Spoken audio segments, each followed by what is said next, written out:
जानकी शोक नाशनम। धन्य है हनुमान जी।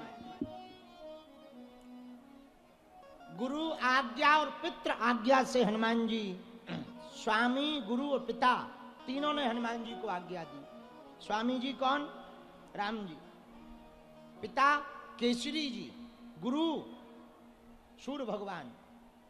आप राम जी ने कहा ऋषमुख पर्वत पे मिलना। केसरी जी पिताजी ने कहा थोड़ा नीति सीखने के लिए बाली या सुग्रीव के पास चले जाओ। पर गुरु जी ने कहा हमारे अंश से उत्पन्न सुग्रीव जी के साथ रहकर उनको राम जी से मिलवा देना। हनुमान जी सुग्रीव जी के पास आ गए। बोलो सीताराम। सुग्रीव और बाली दो भाई थे।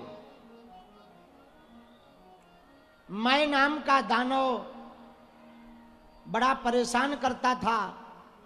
बाली बहुत बलवान तो था। उसको एक और वरदान था कि जो भी बाली के सामने आएगा उसकी आधी शक्ति बाली के पास आ जाएगी।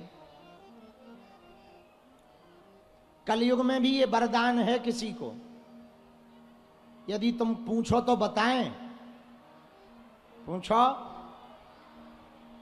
हमारे एक मित्र हैं, उनकी शादी हो गई तो उन्होंने कहा क्या बात है आजकल तुम कमजोर लग रहे हो?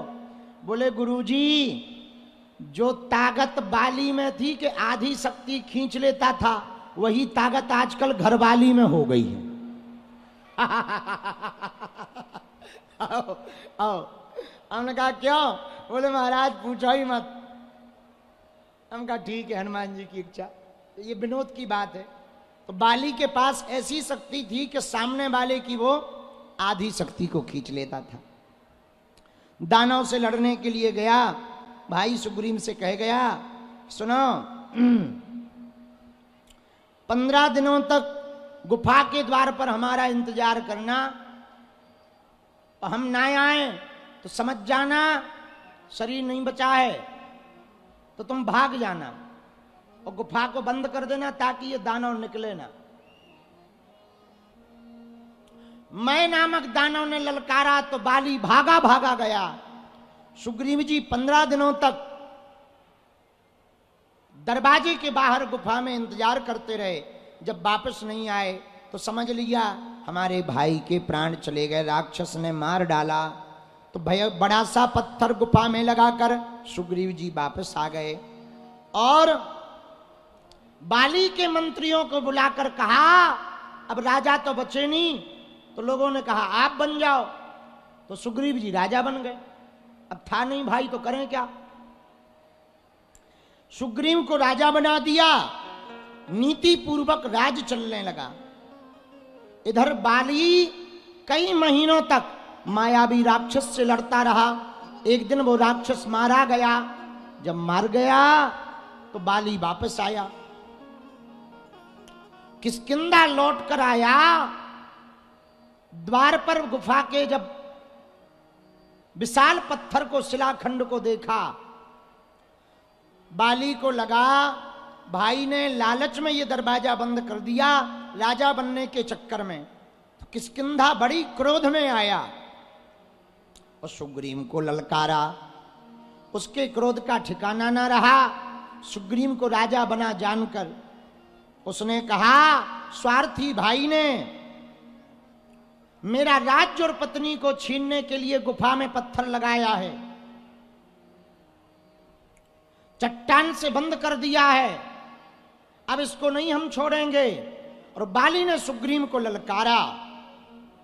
सुग्रीव ने बिल्कुल साफ साफ बातें बताई पर बाली नहीं माना और इतनी मार मारी सुग्रीव को, इतनी मार मारी कि इनके नट बोल्ट ढीले हो गए। सुग्रीव ने सोचा लड़ना इनसे बेकार है, जीतना है नहीं, भागना ही ठीक है। सोई मंत्रियों को लेकर के सुग्रीव जी भाग गए। भागे भागे सुग्रीव जी मतंग मुनि के आश्रम गए। महामुनि मतंग के आश्रम में जाकर छिप गए। तो किसी ने कहा कि यहां क्यों रह रहे? बोले यहां बाली नहीं आ सकता। बोले क्यों? बोले बाकी दुनिया में तो ये पकड़ लेगा, मार डालेगा, पर मतंग मुनि के आश्रम में बाली को श्राप है। मतंग मुनि ने श्राप दिया, यदि तुम हमारे आश्रम में आओगे कदम रखते ही मारे जाओ। तो मरने के भय से ये नहीं आएगा। ऋष्यमुख पर्वत पर सुग्रीव जी रहने लगे मंत्रियों के साथ में। हनुमान जी महाराज सब निकट आ गए।